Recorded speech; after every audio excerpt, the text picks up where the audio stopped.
We'll call the meeting to order. Roll call. Moeller. Here. Steinkamp. Here. Mayor Westmeyer. Yes. Holtman. Reese. Yes. And Tom. Yes. Do we have anybody here for public forum? Now we'll move to consent agenda. Any additions or corrections? Nope, it's as is. Motion to approve? So moved. Second? Second. Roll call. Holtman. Moeller. Yes. Steinkamp. Yes. Reese. Yes. Tom. Yes. We'll open the public hearing on the proposed application for the Community Development Block Grant. Carla? Good evening. I am here to request a public hearing for an application for a community development block grant to apply for a second-story housing pilot program that they are running. What that program would do is offer grant finances to cover the cost for the second-story housing unit. The project that we are looking at is the building owned by Nathan and Kelly Moore downtown. What it would do is it would rehabilitate 3 units on their upper level. All 3 units would be able to be rented to a low to moderate income families. And with that, we have a total estimated project of $438,700 with a request of CDBG funds of $317,000 with local match coming from Nathan Kelly Moore, City of Lakeview, Lakeview Community Club. The application deadline is February 1st for this. How the application works is this application would be in the city's name. Region 12 would work as a subrecipient for that program, which means that we would take care of all of the paperwork, we would take care of all of the payments, we would do all of the inspections that are necessary to meet the guidelines. Once a month, we would submit a draw to IEDA at the state level. That draw would come down through the city and then on to Region 12 to reimburse us for the costs that are associated with it. That is why it needs to be applied for in the city's name. That's kind of a big project down into a little nutshell. But I know you're fairly familiar with the project from the Catalyst grant. Do you have any questions or comment about the project as a whole?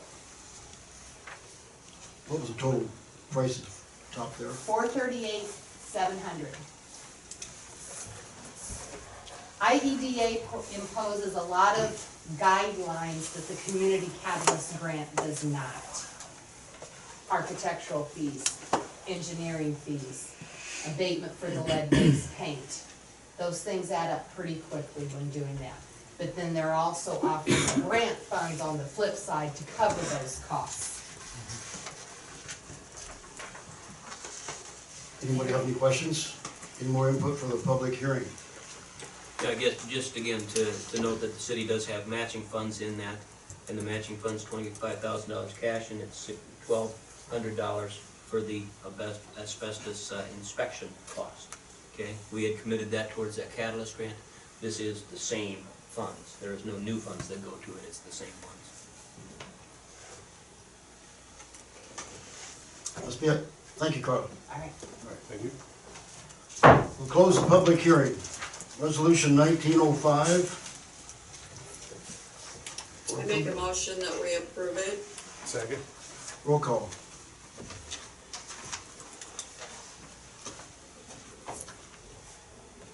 Okay, Tom's. Yes. Holtman. Yes. Reese. Abstain. Moeller. Yes. Steinkamp. Yes. Thank you, Carla. Okay, how about the CDBG housing grant application?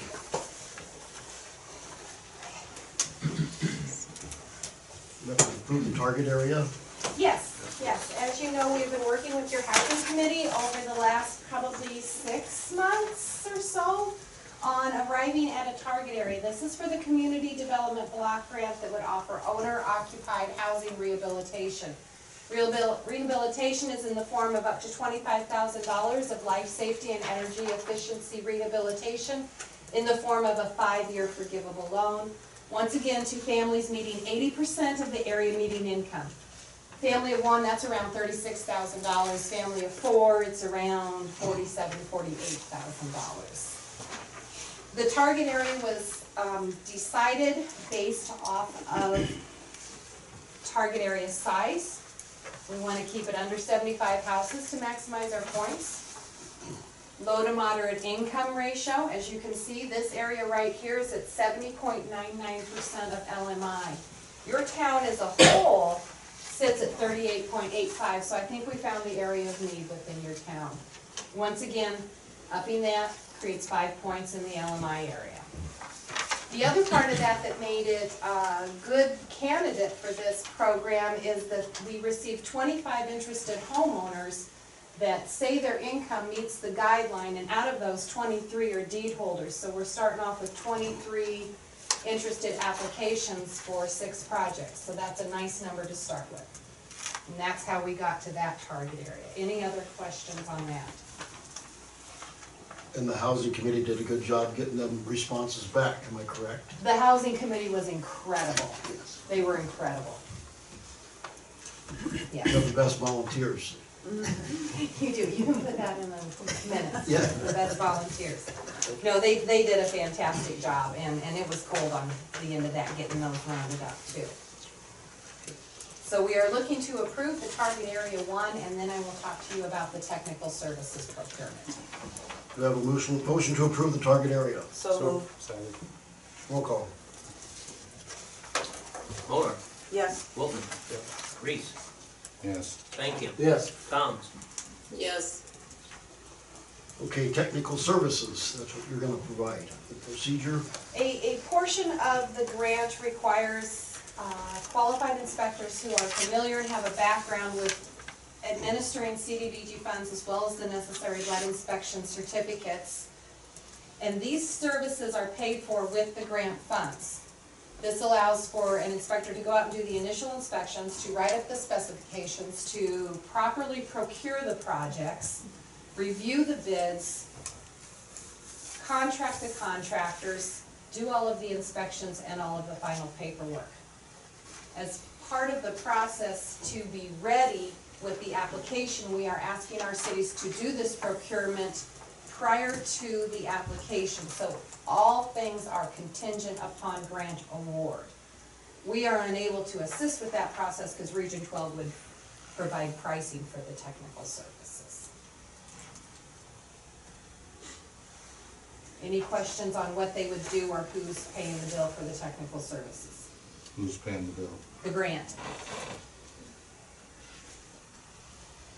I guess, just a comment for everybody to understand that this is CDBG money, it's all federal money then, and you get all of the federal regulations that go along with it, including this thing called procurement. So it's not just like taking bids. It's kind of like taking bids, but there is a certain way that it has to happen. So that's what we're going to be asking for tonight, is for the motion to begin the procurement process and for these technical services. Because we certainly do need to have somebody do that for us. Is that somebody that's local, or is that, how's the so-called process work then? It could be a contractor or a consulting firm. It's very likely that it's Region 12. They would be interested in participating and giving us pricing.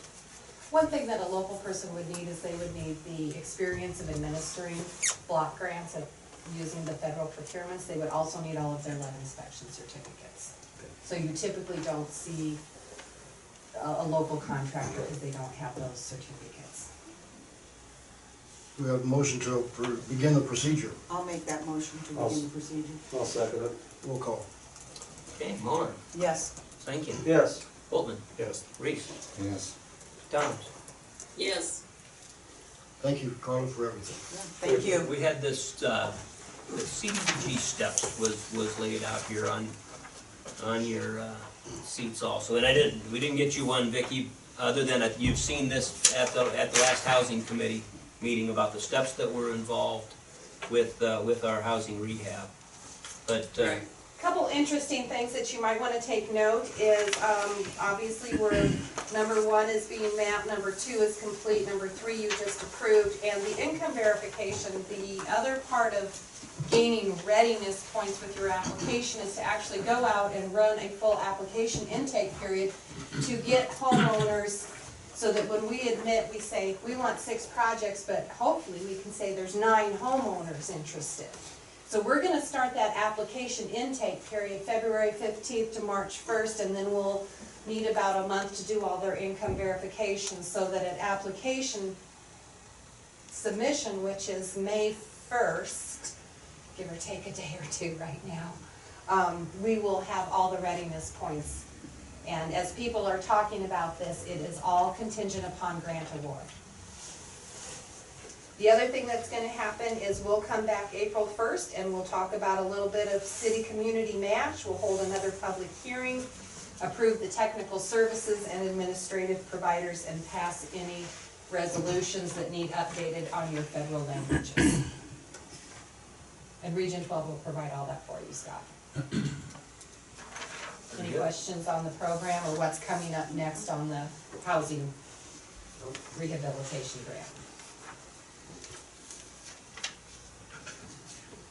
All right. Good, thank you. Thank you. Okay, we'll move on to the asbestos abatement on 408 Main. Oh, wait, who won that bet on that? First one, I'm glad. You did, Dave. Oh, thank you very much. Thank you. I'm real glad to be wrong about that sucker. Yeah, but you see the bids, they were on page 7. Low bid is this Wheeler Contracting, they're out of Omaha, and the bid was $5,880. We've talked with them already to get them on board, get them started. They need to give 10 days notice to the DNR before they can start. And they have done that, and they anticipate beginning work on January 30th, which should be just a few days' work of it. We'll need a motion to approve that contract. So moved. Second, I'll second roll call. Over. Yes. Reese. it. Yes. Stankin. Yes. Boltman. Yes. Tom.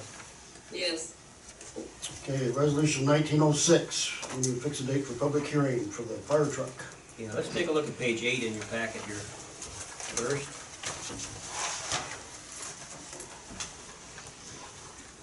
Which would be a proposed debt schedule for that debt issuance for the fire truck.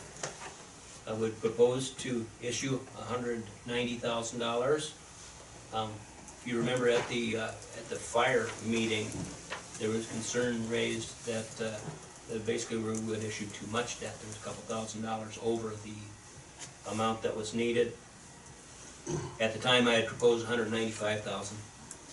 So this would propose $190,000, and we just paid a couple extra $1,000 out of the fire department budget. $190,000, the anticipated issue date being April 1st. Interest rate would not be locked in until the issuance is completed. There's an estimate at 3%. And then the number of years is currently shows as 10.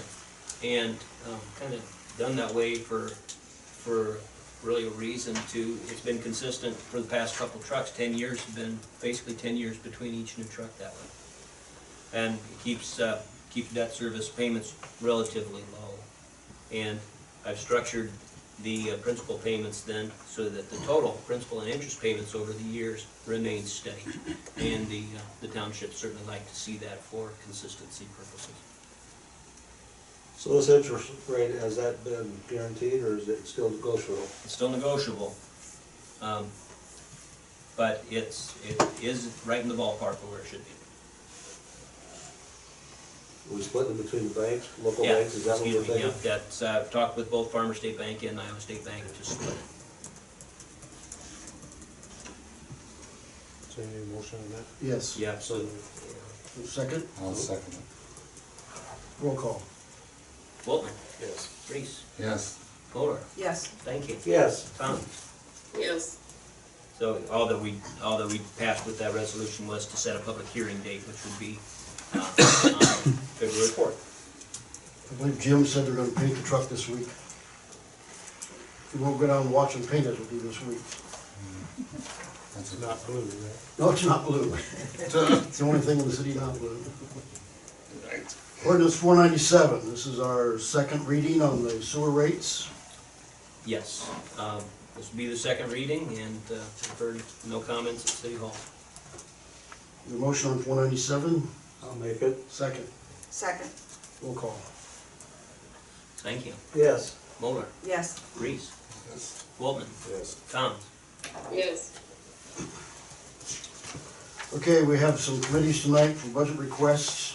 Just so you know, we're not gonna take any action tonight, we'll just listen to your proposals and the council will deal with it when we work through the budget process, so. The library board would be first. Eric?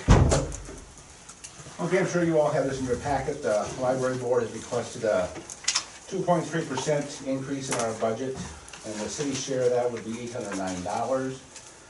Basically, our request this year for the increase is mostly for wages. We gave each of our librarians a 15 cents an hour increase, and we're gonna ask for $500 more on our collection, which is newspapers, magazines, and books.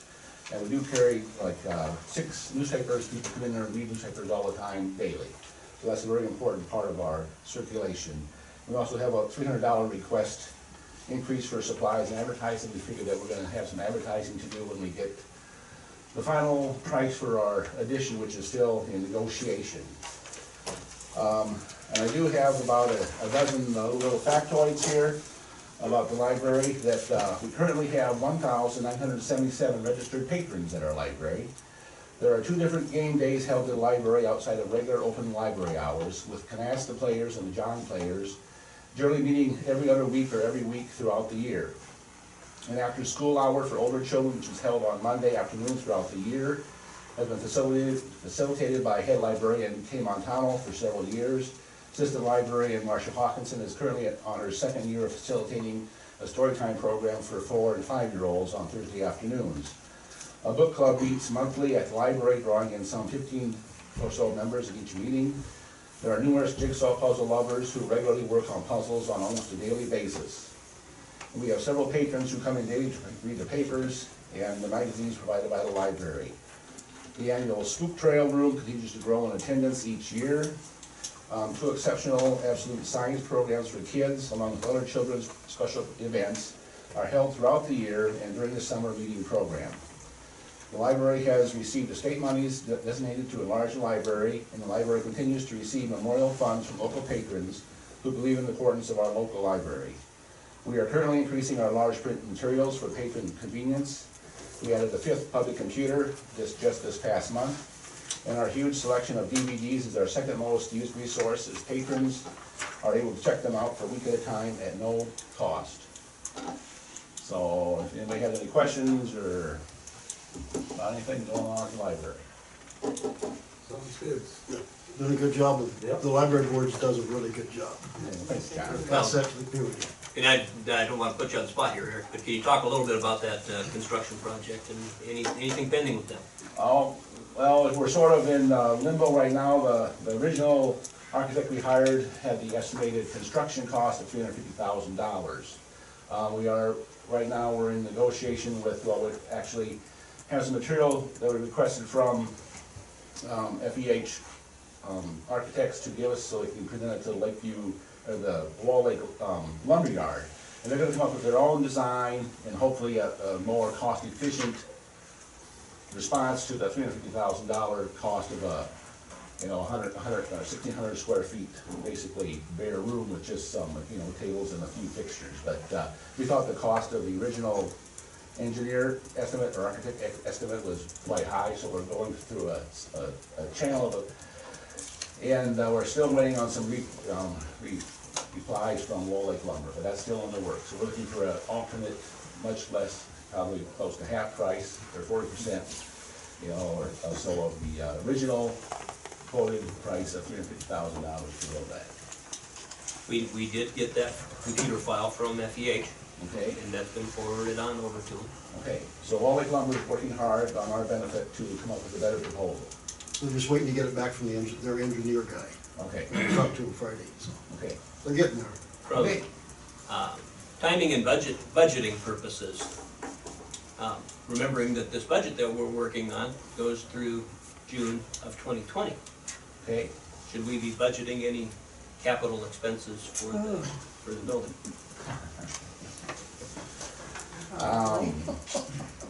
probably from memory, we've discussed this with various people, that, probably the earliest this is gonna take place would probably be not until the spring of 2020, because of, the delay in getting the price more accurate, and, you don't really wanna break ground in the fall, because then you have to probably, it's just not a good idea to build in the fall. So we're probably gonna wait till spring, which would be include the second half of your budget year, which, we should probably be considering, or having some discussion about capital improvement funds, yes. Before we get too far in the budget process, we should have a price from Wall Lake Lumber. I would think so, yeah. Well, the council will be made aware of that right away. Yeah, yeah. Just understanding again for everybody that it is a public improvement project that would need to be bid. And if things work out with Wall Lake Lumber like we were thinking, we would likely use the same bid process that we did for the maintenance shop. Okay, to where we're able to get engineered plans and be compliant. It's just that the upfront professional fees are significantly less. And the design will likely be basic. And it basically is an open space anyway. With, it does have a family restroom in it. Yeah, family restroom and a mini kitchen, so there is some extra cost there, but it's basically just a large room with 3 walls, so we thought that $300,000 was rather crazy. We gotta do something with the roof too, wasn't it? They're gonna re-roof it at the same time. Probably re-roof the whole building at the same time, yes. With the metal shingles the city uses now. Yeah. Okay. Just wanna have that on the record. Thanks, Eric. Vicki, can you hear everybody? No, I just hear bits and pieces from that podium. Well, we'll see if we can't do better. I am pretty familiar with the library project. Yeah. Okay, Housing Trust Fund. You want to give us a couple things on that? Here, Yes, try by the microphone, see if Vicki can hear. is this better? I don't think it's on. It's on, isn't it? I'm here to talk about the Housing Trust Fund. This is a housing program that is administered by Region 12. Approximately each year, we get somewhere in the vicinity of $220,000 to $260,000 to split and use in the 6 counties that we serve. What these funds are used for is to serve, again, the low to moderate income clientele. We can use it for housing rehabilitation, and we use about 15 to 20% of it to assist in down payment for young families or whoever that may be purchasing a home. Once again, the goals are to preserve the aging housing stock, so it's going to be windows, roofs, siding. This time of year, the furnaces are just flying out the door. I try to keep at least 40,000 in it heading into each winter to take care of the emergency furnaces that come up each year. The funds are given out in a little bit different way than the CDBG. If you are below 30%, the funds are received in a 5-year forgivable loan. If you're between 30 and 50 on the income, it is half grant, half loan at 2%, and 51 to 80% is repayable at a 4% loan. The Housing Trust Fund over the past 5 years has put $174,181 into Sac County. I think that we should point out that you are 3rd of our 6 counties, even though you're one of the smallest populations. So it's been good for Sac County. And within the last 5 years alone, there has been $11,170 put into your town. So the match funds that the city does give to this do end up back in your town with interest. So any questions about the Housing Trust Fund? So we had proposed then that, or had a commitment from a housing trust fund to assist with Nate's project. Is it the Yes. same deal? Yes, that is the same Housing Trust Fund because we are starting to do some development work with it. So we have $10,000 slated for the Moore project within that city application that we are putting in. So we are sparingly, and I use the term, a lot of emphasis on sparingly, picking and choosing some good development projects to invest in. We are also investing in some housing trust fund money in the Wall Lake project. So as you can see, once again, Sac County and your area are going to be receiving some good benefits based out of that trust fund. As rules change, match becomes more and more important in addition to the federal funds that we receive to keep these going. We have, if you were to call in now in one of these income categories, and unless you have children, a furnace that's not working, or some other life safety issue, you're probably gonna sit on that wait list for a year before we get to you. That is the amount of need in the counties that we serve, and SAC is no different than the other counties. So it's near and dear to my heart. The request would be for $1,000 worth of match funds, and we've had the same request for the past couple of years, and we funded that. Good, awesome. Thank you. Wait, check that switch, will you see that mic's on? Make your Carla a little better. Yep.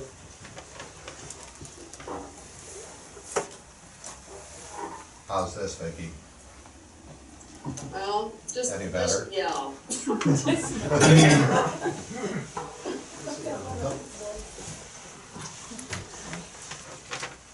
Scott, does this have batteries in it maybe? I put them in, Oh, okay. but maybe they got tired of living already. I can hear your Okay, voice. all right, well, we'll just keep going. We'll do the community club next. Thanks, Royce. You bet. I'll stand a little closer than maybe There, two. Vicki can hear you. Yep. Okay, first of all, I'd just like to, on behalf of the community club, I'd like to thank you for your support that you have given throughout the previous years. This year, the community club would like to ask for a total of $10,000. That is a $1,000 increase from last year, and that is due to the $100 a month for the website updates. We took $200 out of the advertising budget, and then the other $1,000 is the increase. So $4,000 would be for advertising, and then the $6,000 to include that $100 monthly would be for the half of the cost of the marketing and event coordinators. Any questions? Well, it should have really been 12,000. It is 12,000, but the advertising went down 200. It was Okay. 4,200 for advertising in the past, but we put that to 4,000, and then that includes that. Okay, all right, sounds good. And I also think you're gonna see some changes in the way that marketing is done. And our budgets in the past have relied pretty heavily on print advertising. And you'll see that there's more there now for actually paid digital advertising. And that's just gonna become more and more prevalent, I think, all the time, to where you're gonna be paying for that.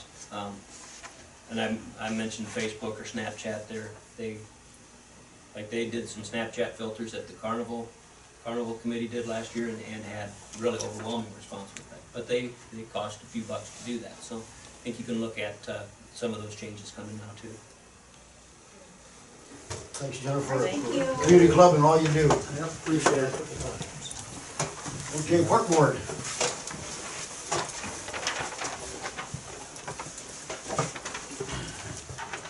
I'm here on behalf of the Lakeview Park Board to request preparation for funding for preparation of the arrival of the Emerald Ash Borer. This is a topic that I've talked about in the last few years.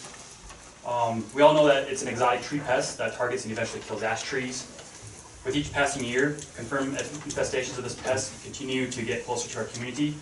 In 2017, it was found in Buena Vista County, and last summer, it was discovered in Carroll and Crawford counties.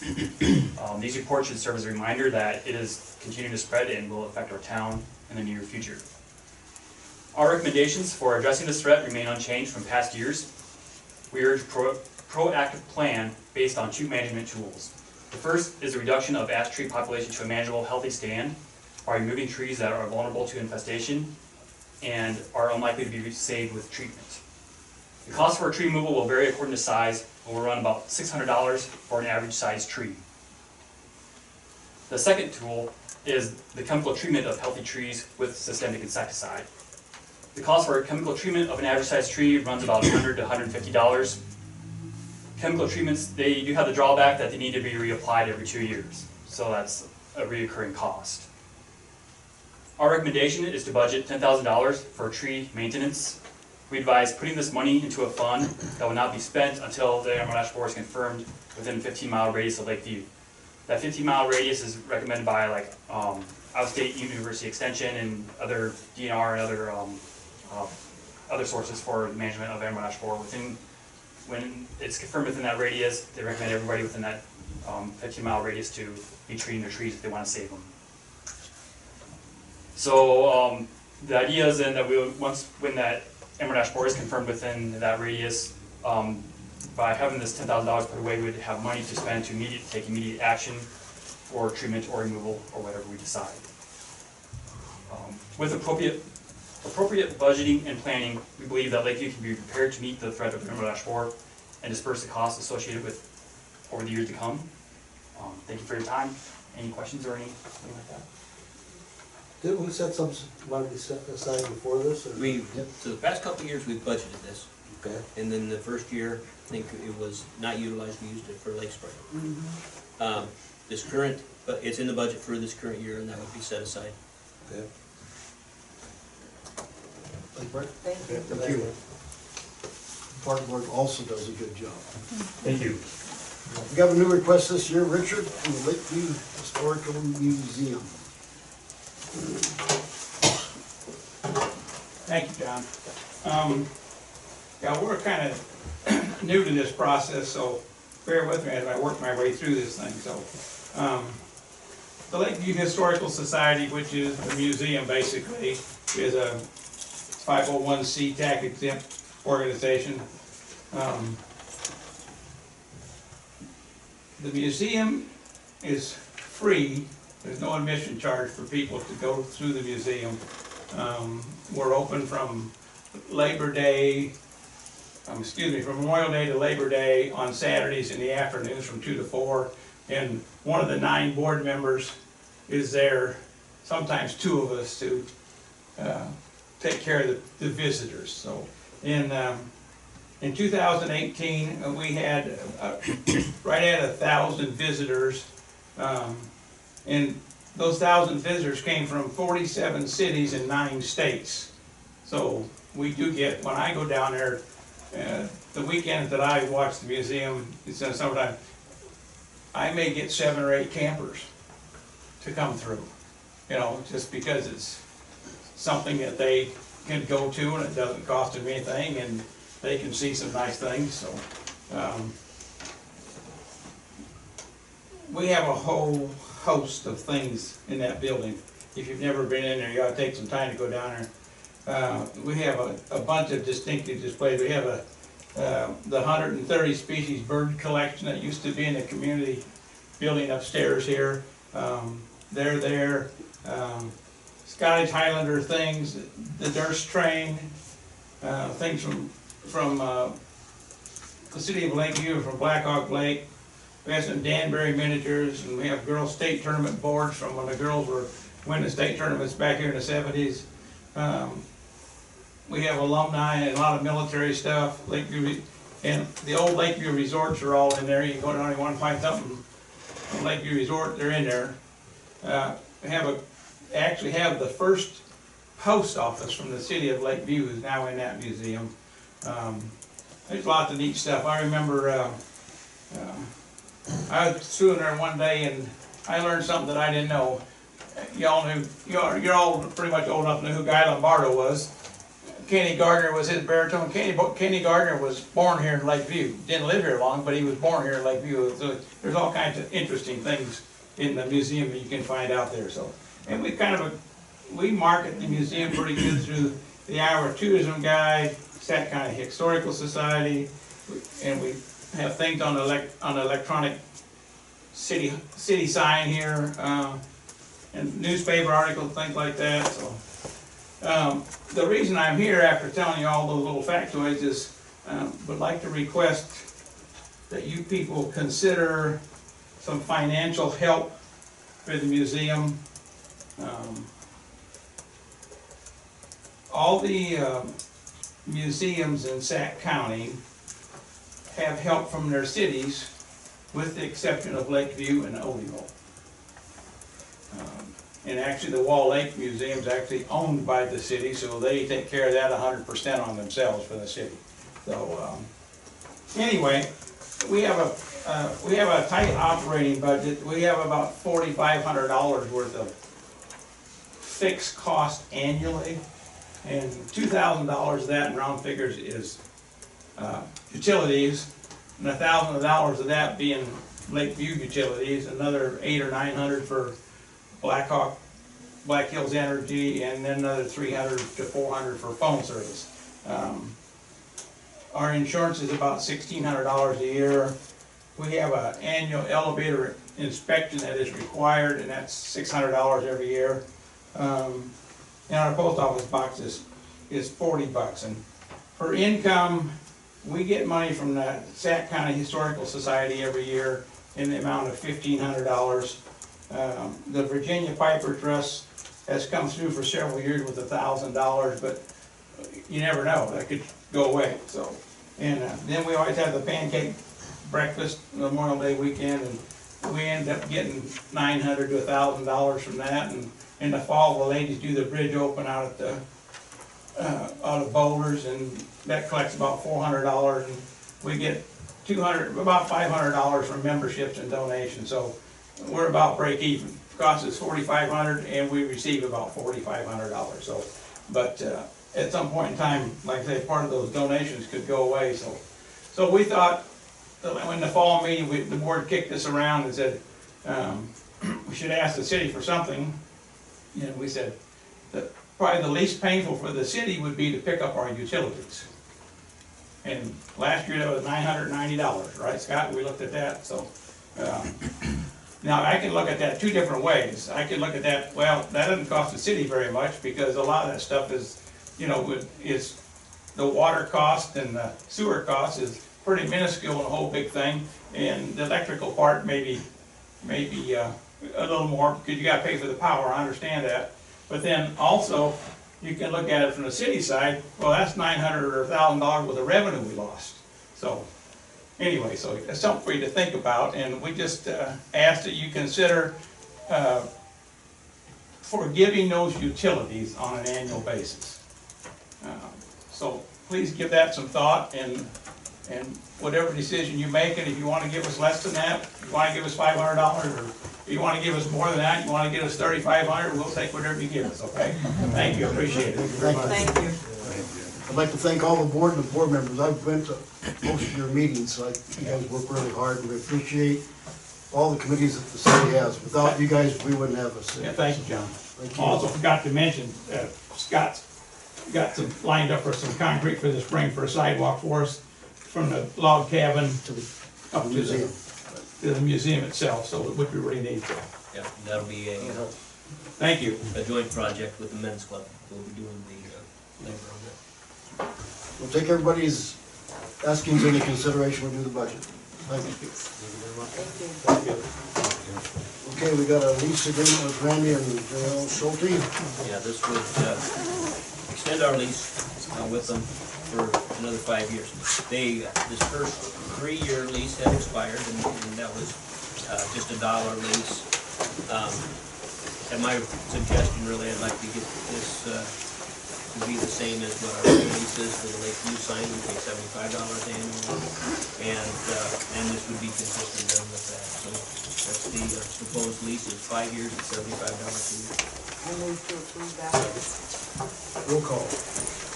Bull, Yes. Bull, Reese, thank you. Yes. Tom. Yes. The billboard on Highway 20 doesn't cost the city. No, it doesn't. The billboard up there does not cost us anything. Just Not yet. a comment on our billboard is, and the one up Highway 20 is weathering like a champion. It still looks good. That thing's been up there for 5 or 6 years, I think. I just went by it tonight on the way up, we come back from Fort Dodge, it's lit up like a Christmas tree. You know, looks real good. This one here is not so good, the sun's hitting it. This one faces south and it is fading out significantly. I've asked for a price on a new wrap, I don't have that yet.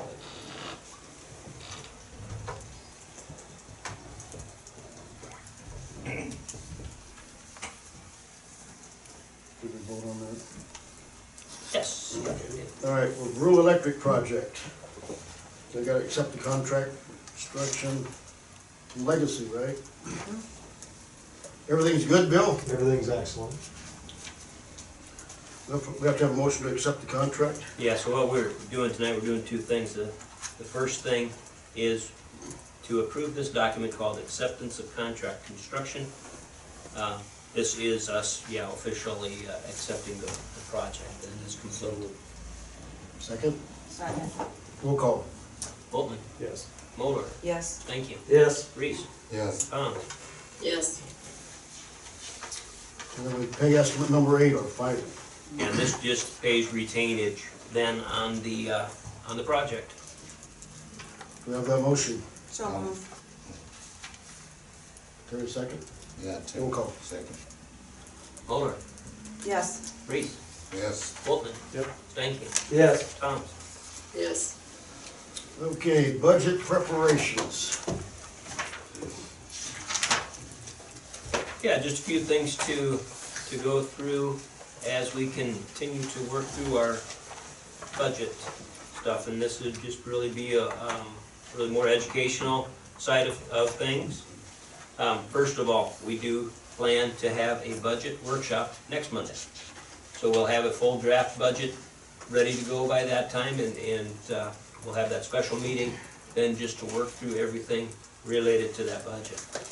So I'm on page 24 of the council packet, where we're going through, this is just a little historical analysis on taxable valuation for all the entities in Sac County. Our Lakeview line there is highlighted, so you see that our taxable valuation for the year has gone up 3.4%. From 74 million to 76 million, so it added the $2.3 million worth of taxable valuation, again, has gone up that much. I'm going to flip to the next page, and I know the print's really small here, but I want you to focus on that highlighted line if you could see that. And this is describing the percentage of how our taxable valuation is made up. 80.5% of the valuation comes from residential value. Next big ones then are commercial at 8.9% and then industrial at 7.5%. Multi-residential is 1.8%, and in this case, pretty small proportion for us, which in some ways is good, because as we talk about the rollbacks down there, you'll see that the multi-residential rollback continues to go lower. Let's take a look at the rollbacks. And there's a little historical analysis over the past 3 years about the rollbacks. So the residential rollback for this year is 56.918%. So that is that your house receives a full assessed value from the assessor, and then you are taxed at 56.918% of that. So the easy numbers would be, if the assessor has come out and determined your house to be worth $100,000, you're actually taxed then at $56,918 would be your taxable value. See that fluctuates a little bit every year. Then the commercial is at 90%, and with my comment there that the commercial and industrials are currently being backfilled, and you'll hear that discussion, I'm sure, as we work through the legislative session about whether the legislature will continue to fund that backfill. but for us, I didn't get the exact numbers, but it's about $15,000 would be an estimate of the amount that's backfilled. Agricultural, again, the rollback percentage change annually on agriculture, but our values, our ag values are very, very low. 0.7% of our value comes from ag. And then that deal about multi-residential. So, again, looking at the top, you see multi-residential, we only have $1.5 million worth of taxable value in multi-residential. And that includes apartments. The big thing included in that is nursing home. So that the value will continue to go down, goes down 3.75% annually until that number equals the residential rollback. It never really did that. It just goes down 3.75% every year. Oh. Okay, now on your apartment complexes, that's different. Excuse me. You're a multi-residential now, and it continues to roll down, just 3.75%. Okay. But that, yeah, there was a big difference because apartments used to be commercial. Yeah. So you were taxed at 100% basically. On page 26, shows a little bit about a property tax analysis, and this is all prepared under the assumption that the tax levy would remain the same. For, I believe, like 11 years now, we've had a total tax levy of $8.45 per thousand. Take a look at the current year, just kind of walking down that, where you see the total assessed value, $133 million, and with all of the rollbacks applied, see the taxable valuation at $74 million. You see what those rollbacks are. But currently, our general fund tax levy has basically $7.41, and that generates $546,000 in general fund taxes. And our debt service levy for this current year is basically $1.03, and that generates $82,412. Okay, just on that debt service first, we only have one debt issuance for which we apply a debt service tax levy, and that's for the streets. So basically the way this analysis shows is that we would take our amount of debt service that is needed for that street project, and we need to draw that much debt service taxes, and then the remainder would be shown as general fund, and so that the total is $8.45, so to have that consistent tax levy again. So down at the bottom, proposed levy for this year in the general fund could be $7.47, and that varies a little bit from this current year where it's $7.41. Okay, but $7.47, and it would generate that $570,000 worth of taxes, again comparing versus $546,000 this year. Debt service tax levy is down just a little bit at 98 cents, so that it generates that $81,126, which would be the amount of property tax dollars needed to pay that debt.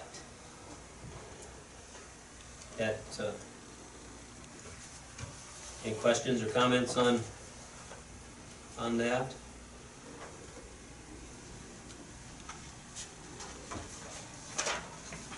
As we work through a draft of the budget next week, I will prepare that draft then based upon this constant tax levy, the $8.45. Next page shows our debts on page 27. Just want to walk down through those. And that the streets, the top line, streets general obligation, where we had issued that $1 million in 2017. The amount outstanding now at the end of the current fiscal year, so at 6/30 of 19, that'd be $740,000 outstanding. And you can see that we would pay the total. This is one unique thing. Total payable next year is $103,000, but we also pay that off partially with special assessment money. So that the street total of that $1 million was for our large street project here in town, plus Sunset Drive. And that Sunset Drive project was all special assessment. Boulders TIF, you can see the amount that was issued there, and the big thing on that is that the maturity date is June of 2020. So this next time that we budget payment will be the last payment to be made on that. Sac Beach, we would continue to pay on that. You see the amount outstanding as of 6/30/19 there at $80,000. I've called this one the electric revenue for FEMA. That was that large FEMA project from about 2011 and 12. This debt was issued in 2012, where you see that we still, of that $450,000 originally issued, we have $190,000 still outstanding, with the last payment on that to be made in June of 2023. Revenue debts are paid exclusively by the revenues generated by the utilities. So that electric revenue for FEMA, and then also that electric revenue of 2018 is paid by the revenues that are generated from customer charges. So on that electric revenue of 2018, see the original issuance of $700,000, and most of that still being outstanding. And we will continue to pay on that then until 2028. This does show the issuance for that fire truck, and that would be issued by the time we would be putting this in the budget. So that would show the total principal payable for next year, $15,000 plus $7,125 in interest. Okay, on our SRF for the lagoon, see that the original issue amount is still blank because we haven't fulfilled that total amount yet, and that's a drawdown that we only utilize as needed to pay the bills. So we don't know how much that's totally going to be, but we do know what the payment amount is for next year. And the principal payment amount for next year is $10,000. So not much to pay on that, but you see what the principal is at $10,000, interest at $119,000. So there is total debt service paid on that next year of $129,000. We don't pay much principal on that because we still have SRF outstanding at the sewer plant, which is the next item down. So that sewer SRF, WWTP wastewater treatment plant, see that the last payment there is in June of 2020. So we'll be budgeting the last payment, and we'll pay $82,000 worth of principal. Then in subsequent years, you'll see the amount of principal on the lagoon jump up dramatically. Okay. Last one there is water SRF, and we're down to the last couple of years to pay on that would be paid off in June of 2021. So we're down to $72,000 there. We do have some internal debts that we still are repaying to ourselves. We would have one more payment left to pay ourselves on that sewer jetter. So we have our sewer fund reimbursed sales tax. It was actually purchased from sales tax. And then we also are reimbursing ourselves for that water tower project, to where our water utility reimburses our electric improvement fund. That's where we had borrowed that money from originally. And then also one more payment on our internal TIF, where we would pay $100,000 again. So that comes a payment from the TIF fund to electric improvement. Just a couple notes there on the bottom of the page. You see the constitutional debt limit. So according to the Iowa Constitution, you can issue general obligation debt up to 5% of your total valuation. So if we wanted to issue that much general obligation debt, we could issue $6.8 million. And as of 6/30/19, Lakeview would have $1,050,000. So we're at about $15,000 of our, 15% of our debt limit, which is really good and allows for, large opportunities, especially for emergency situations should they arise.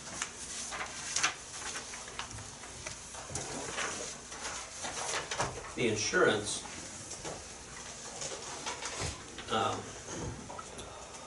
just the first things on this, as we talk about our property and liability and our work comp. When we had reviewed this last year, we had said we want to be able to competitively bid this year, and we're planning accordingly. So we would bid out the property, liability, and work comp. Now currently, property and liability, that's through ICAP, and then work comp is through IMWCA. Gary Wicker is the agent for both of those. We would propose to competitively quote those. And the question to the council is how we would go about doing that. I've talked with Court at Ketterings. He's very interested in quoting.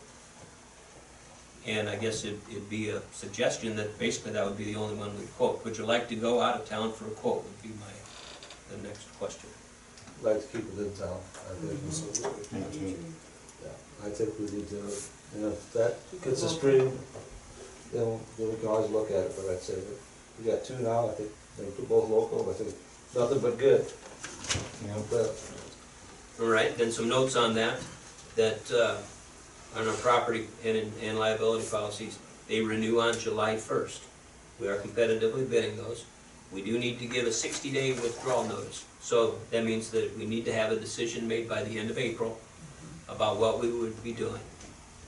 For budgetary purposes, I budgeted a general 2% increase, but also budgeted a 15% increase for property. Now, if you remember, on the property, they reevaluated all of our buildings a couple of years ago. All of our expensive buildings, anything that they thought had value over $250,000. They reevaluated those, and the values went up substantially, went up about 40%. But then, so they told us what these new values were, and then they gave us 2 years worth of grace, so we didn't pay the increased premium on that now for 2 years. Okay? In this renewal, okay, those new values would be paid in premium. Okay? Now, and that was about 40%. This shows an increase of 15% because we would drop coverage on the sewer plant, and they also gave us coverage on lift stations, which we've never had before, and I would propose we drop that again.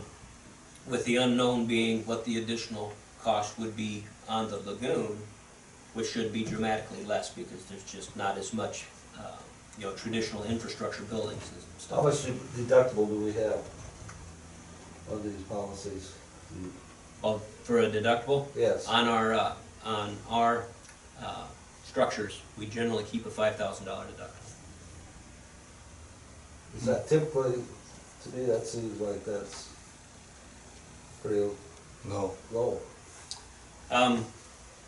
You know what, we'd have to really, I guess, take a look at that, because we increased that, and this was 15 years ago, I bet, but it was much lower at the time. And we have since set aside $5,000 in a account, so that if we needed to make a building claim, we have our I'm just kind of curious to see what, with a higher deductible, what the difference in price would be, because like I said, if we have a higher deductible, our premiums go down. Mm-hmm. If you could get through a couple of years, you made that money for your deductible there, by saving from your premium. So I think that's an avenue that needs to be looked at. Now's a good time to do it. And we'll be adding a $250,000 building pretty soon, so $200,000 building. Yeah, absolutely, for Because we're not insuring them Quonsets on that. those Quonsets are not insured at all, and we'll, of course, put some insurance on our new storage facility. In the library too. Yeah, and and that all adds up, Yeah. but the total value of our buildings was like $15 million or something. It's still a relatively small percent. Work comp, again, this renews on July 1st, when we would propose to bid. See what our current cost is, about $23,000. Okay, our mod factor will go up again next year. It goes up just a little bit, from 1.05 to 1.1, and then we have 3% wage increase, so you can compute what those, what the increase would be. On the mod factor, we anticipate this to be the last year that the mod factor would go up.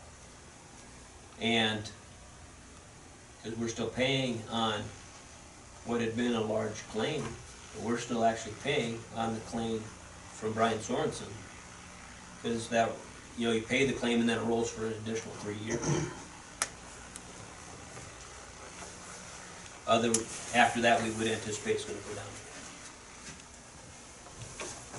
down. And then health insurance shows in 2 chunks here where we know what the costs are for the first 6 months of the fiscal year from July through December, and then for January through June of 2020, this pencils in 20% increase. And the other thing to note on this insurance estimate is that this does include a Public Works employee number 3, and for conservative budget purposes, it has them as a family health insurance policy.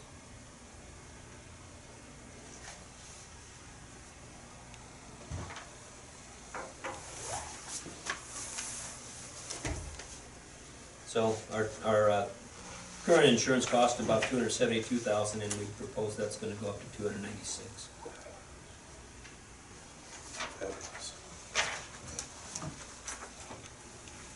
Yep. Any questions, comments? We'll start to work on this bidding, which it'll be an interesting process to work through, because it ends, you know, it's tough to bid apples to apples on the type of insurance policy that we have. Well, that's something we have to then, we've got due diligence on our end of it to determine what's the best for. Yeah, you know, and there'll be some comparisons across policy types, because they won't be the same. They won't be just the same.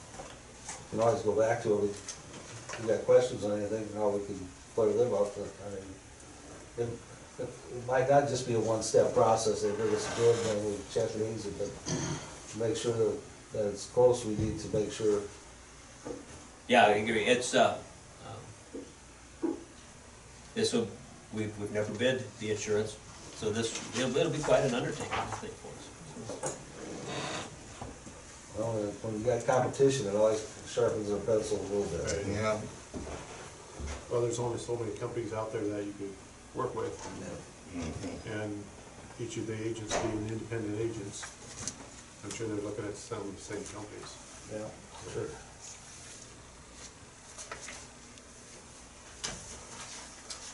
Really, that's all I have on any of the budget prep. Any questions? Otherwise, our next step on budget is we'll have this meeting next Monday night, and I'll have a draft of a full budget prepared that will include all of those items that we've talked about in that first year 1 of the capital improvements plan. And then we'll see how the numbers work out and what we're able to accommodate, and start making some decisions. Okay, Royce, sorry to make you wait through the whole Oh, thing, no problem. but this distinguished group of people would like to hear from you. No, I was gonna say, yeah, nothing tops it, you know, a good old budget talk, but here we go. Right. Oh, anyway, on page 29 is the wrap up for December. December's traditionally one of our slower months, and you'll notice we didn't even bury the dead in December. We did end up with 152 calls for service. The businesses just, I try to lump them into categories. That's answering alarms and anything else we can do to help our local businesses. This month, we've already blown last month out of the water for some reason. We did a couple of search warrants last week and came up with a stolen pickup, and for some reason our winter slowdown omitted January. So The weather turned out. yeah, come on cold. But no, it's been a busy month for us this year, or this month, than it was for last month. But last month we ended up with 152 calls for service, and have we 2,000 and 3,000, around 4,000 miles on our vehicles. and we're making headway on the nuisances. We're working on them. We got a few to go yet, so. I'll stay after it. Yeah. We don't wanna fall behind on that. Yep. But yeah, we're even gonna be ahead this week. We have to bury the dead on Friday, where we didn't even do it all month last month, so. So, thank you for your time, everybody. Thanks, Royce. Thanks, Royce. We have a city administrator report. Yeah, just, again, note that, budget session next Monday. It's the 28th. The only other different type of meeting pending this week is that countywide hometown pride meeting is Thursday, and that's at 7 o'clock over at Wall Lake. And I just encourage everybody to show up. I think it'll be a fun evening. Get to see what Lakeview has done with their hometown pride, and then all of the other communities in the county then too. So I know we did some terrific projects last year, and it's certainly worth celebrating. So 7 o'clock over at Wall Lake, and snacks will be served. Hors d'oeuvres. Hors d'oeuvres. Yeah, pickles. Pickles, Now, I did ask John to talk a little bit about the shelter house. Yep, we went to the men's club, we've been to the park board, and they've all said that taking out the chimney in the shelter house is fine. We're not gonna do anything until the end of January, because our last rental is 26, I believe.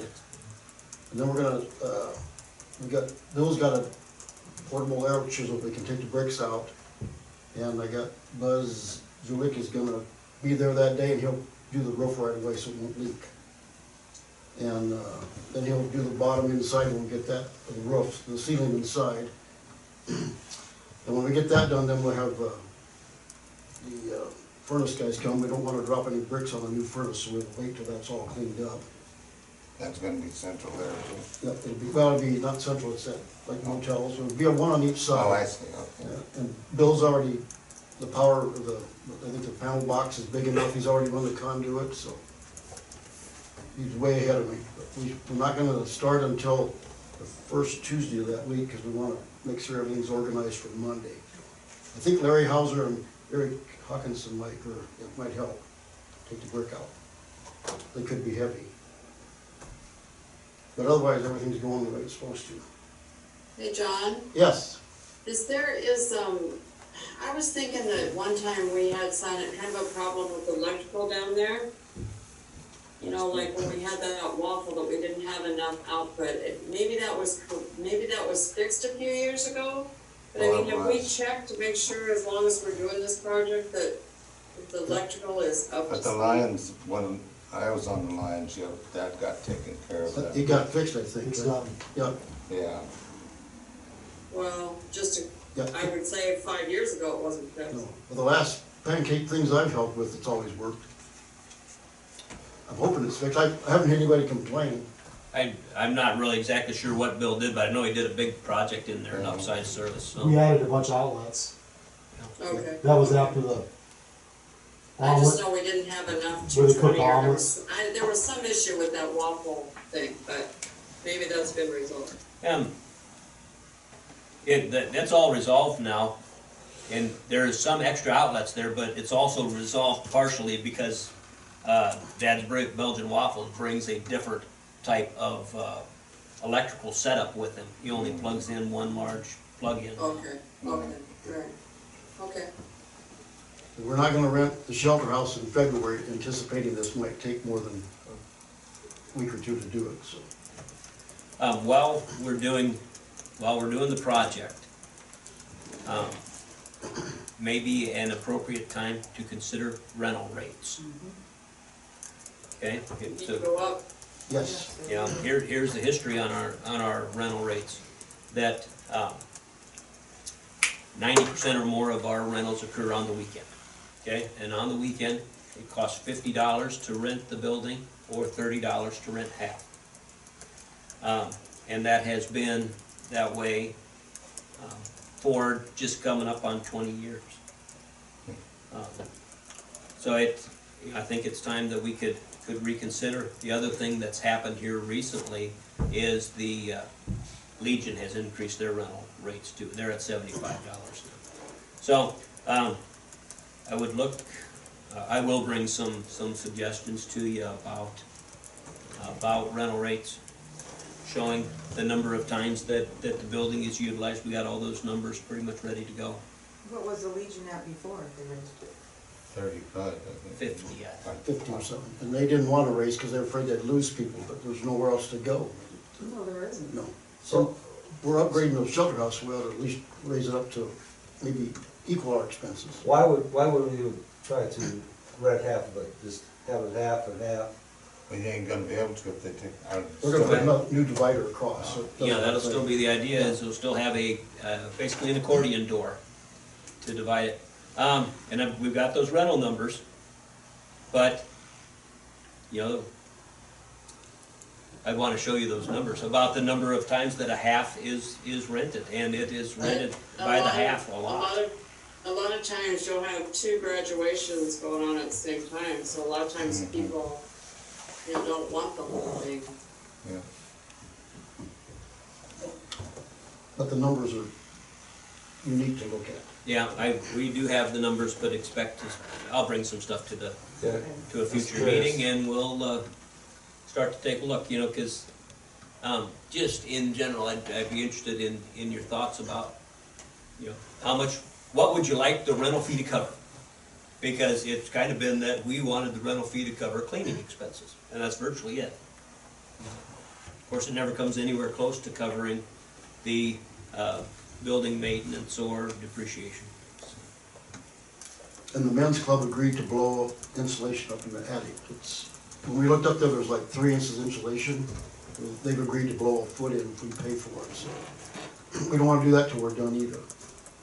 But they've agreed to crawl up and blow it in, so. It won't take 3 Thank inches. you to them. Yes, yep.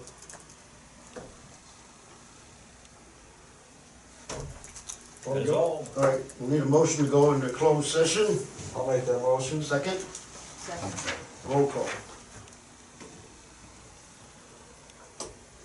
Thank you. Yes. Reese, Yeah. Boltman. Yep. Molar, Yes. Tom. You know, we don't expect to take any action in closed session. Good.